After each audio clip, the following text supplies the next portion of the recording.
보자마자 리뷰 좀비랜드 더블탭 시작하겠습니다.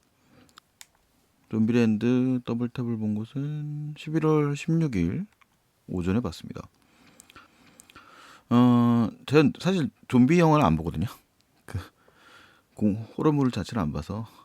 근데 좀비랜드는 전에 2009년도에 나온 좀비랜드 그 블루레이로 봤습니다.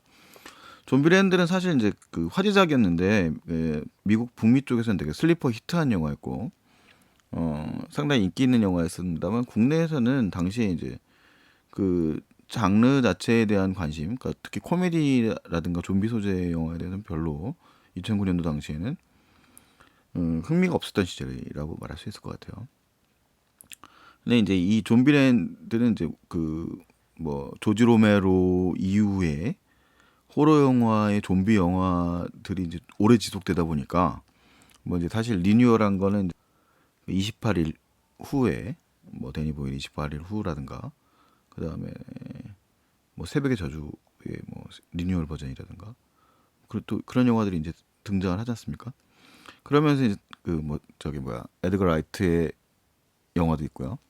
그런 영화들이 등장하면서 이제 좀 새로운 숨결이 불러 넣어진 거죠. 그래서 이제 이 루벤 플래셔라는 감독이 상당히 뭐 당시에는 뭐 이렇게 아주 스타급들이 별로 아니었어요. 이 2009년도 당시에만 해도 이 영화의 지금 더블탭의 이 속편 10년 만의 속편인데 그때 당시에 출연했었던 뭐 제시 아이젠버거라든가 엠마 스톤이라든가 엠마 스톤보다는 제시 아이젠버거가 더 유명했던 것 같고요.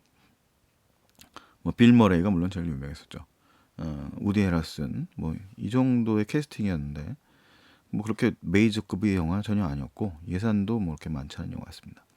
그런데 이제 그 영화가 되게 흥미로웠던 거죠. 이제 좀비들이 지배하고 있는 세계에서 살아가는데 각각의 이제 그 성격이 다른 인물들이 모여서 일종의 유사 가족을 만들어 나가는 이야기잖아요. 그 로드 무비이고 그 과정 자체가 이제 되게 코믹하고 가벼우면서 또 뭐 이 포스트 아포칼립스인데 아포칼립스라는 건 이제 지구가 멸망하고 난 이후의 세계를 살아가는데 굉장히 유쾌한 이제 가족 영화의 가족 코미디의 톤으로 풀어나가는 거죠. 이제 한쪽에는 좀비를 살생하는 이야기가 펼쳐지기도 하고 등장인물 중에 누군가는 좀비가 되기도 하고 그 과정을 되게 그 뭐 미국식 유머들 농담 따먹기 섞어가면서 이야기를 재밌게 풀어갔다는 측면에서 상당히 또 나름대로 팬덤을 가지고 있는 영화기도 합니다. 그래서 이제 10년 만에 이 속편이 나오게 된 거죠. 이 루벤 플래셔 감독은 뭐 최근에는 이제 흥행작이 베놈이었어요. 뭐 베놈은 찬반 양론이 뭐 여러 가지 뭐 흥행에 성공했지만 뭐 그 영화를 별로 안 좋아하는 인물도 많은데 이 좀비랜드 더블탭은 자기가 제일 잘하는 영화라고 말할 수 있을 것 같거든요. 저도 뭐 이 영화는 그냥 가볍게 볼 마음으로 혼자 갔습니다. 뭐 좀비물을 원래 안 보고 무서운 영화 싫어하고 하지만 이 영화 정도는 뭐 가볍게 소화할 수 있을 정도는 되니까요. 그래서 이 영화는 뭐 사실은 이제 뭐 우리가 그 그런 대학살이 벌어지면서 코미디 벌어지는 영화를 이제 스플래터라고 하는데 영화들이 갖고 있는 그런 좀 끔찍함이 이 영화는 별로 그렇게 세진 않아요. 물론 뭐 좀비를 갖다 머리를 날린다거나 뭐 그런 장면들이 안 나오는 건 아니지만 그 하드고라고 하는 게 일종의 뭐 좀비를 인격화된 인물로 평가하지 않는다고 봐야 되니까 이 뭐 일종의 뭐라고 할까요? 뭐 가벼운 톤의 영화라고 말할 수 있을 것 같고요. 그래서 영화에서 시작을 하고 나서 이제 이 영화는 이제 그 주인공을 맡은 콜럼버스 역의 제시 아이젠버그의 시점으로 이제 나레이션이 시작돼서 영화 시작할 때 그 오프닝 크레디트의 들판에서 이 1편 전편에서 구성되어 있었던 우디 헤럴슨이 연기한 테릴라 해시, 제시 아이젠버그의 콜럼버스, 그다음에 아비게일 브랜스린의 리틀록, 그다음에 엠마 스톤의 위치다가 들판에서 자신들에게 몰려져 오는 좀비들을 아주 즐겁게 뭐라고 할까요? 학살하는 장면이 나옵니다. 뭐 이 좀비를 갖다가 인격으로 볼 수는 없으니까 어쨌든 간에 그 과정인데 거기에 이제 배경음악이 메탈리카의 마스터 오브 퍼피츠가 깔립니다. 무려 그 장면이 뭐 뭔가 묘한 이들의 이제 가족으로서의 팀의 구성으로서의 뭐 그런 연대감, 뭐 또 호흡, 팀워크 뭐 그런 것들을 보여주는 장면으로 시작을 합니다. 그래서 하지만 이제 모든 가족들이 부침을 겪듯이 이들도 이제 부침을 겪는 거죠. 사실상 뭐 제시 아이젠버그가 연기하는 콜럼버스와 엠마 스톤이 연기하는 위치타는 뭐 일종의 부부라고 할 수 있을 것 같고, 우디 에러슨이 연기한 그 텔라 씨는 이 팀에서는 거의 뭐 리더급 아버지라고 말할 수 있는 인물이죠. 물론 아버지가 뭐 그렇게 뭐 권위가 있는 인물은 아닙니다만. 그리고 이제 아비게일 브린슬린이 이제 10년이 지났으니까 이제 그 10년 전에는 어렸지만 지금은 이제 꽤 조숙한 이제 뭐 이제 성인이 되어가는 인물이 되는 거죠. 그 과정의 이야기를 이제 그 이후의 이야기를 하는데, 이제 이야기는 그냥 가족 영화의 틀이라고 말 수 있어요. 그러니까 그런 갈등 때문에 떠났던 위치터와 리틀록이 있고, 이제 콜럼버스에게는 또 새로운 메디슨이라고 하는 여성이 등장을 하고, 그 다음에 뭐 여정을 떠나는 거죠. 위기를 겪은 인물. 이들은 좀비를 참살하며 다니는 인물들인데, 이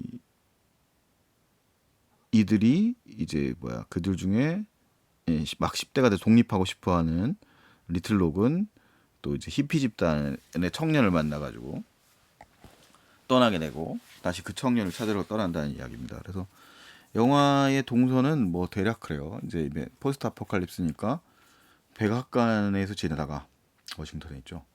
그 다음에 그레이스랜드, 엘비스 프레슬리가 있는 그레이스랜드로 갔다가 어떤 일련의 뭐 히피 공동체로 떠나게 돼서 이제 그렇게 벌어지는 이야기입니다. 그 과정에서 뭐 여러 가지 농담들이 이제 등장을 하고, 뭐 전편에 놀랍게도 이제 전편에서 이제 죽임을 당했던 빌 머레이가 또 등장을 합니다. 뭐 왜 등장하는지는 이제 영화를 보시길 바라고요.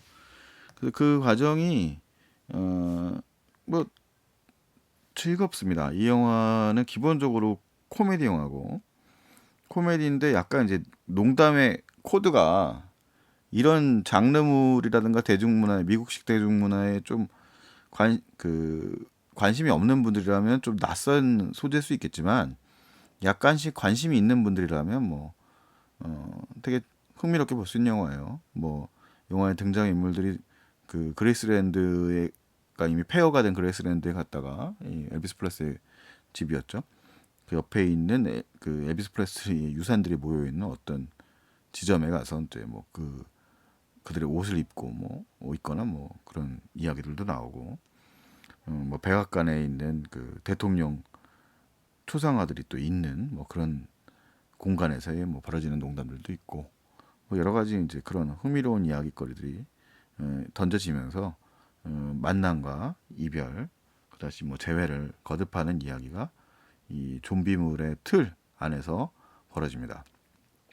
그래서 이 영화 속에 구축된 캐릭터들을 가지고 이제 던져지는 농담들도 있고, 그래서 그런 뭐 유쾌한 가정이 있는데, 뭐 가령 뭐 2주의 뭐 좀비 킬 뭐 이런 것도 있어요. 그래서 그런 뭐 예능적 소재들을 가지고 와서 영화에서 이제 또 갖고 노는 장면들도 있고, 그래서 기본적으로 캐릭터 코미디에 해당되는 영화고, 그 전편에서 숙성되어 있었던 인물들을 가지고서 어떻게 이야기를 풀어나갈 것인가, 그리고 덕에 이제 좀비물로서 좀비들의 그 위협을 어떻게 풀어나갈 것인가, 어떻게 해결할 것인가의 문제까지 다루고 있어서 뭐 아주 가볍게 이 영화 자체를 즐기고 대중문화를 즐기는 인물이라면 이 영화를 즐기는데 큰 문제가 없을 것 같습니다.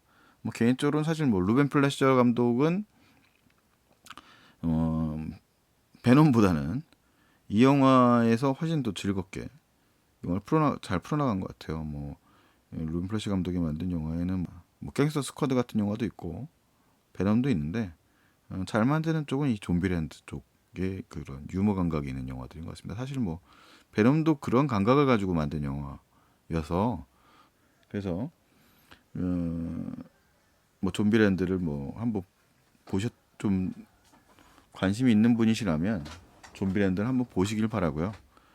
좀비랜드를 한번 보시고 난 다음에 뭐 그 더블탭을 또 보시면 즐거움은 더 배가 되지 않을까 싶습니다.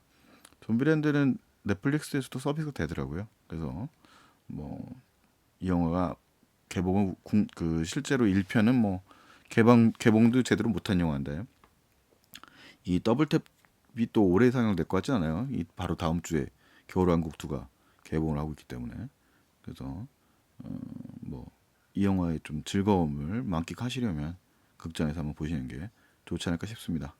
이상 소마 50일에 보자마자 리뷰는 아닌데 뭐 최대한 빨리 올리는 리뷰입니다.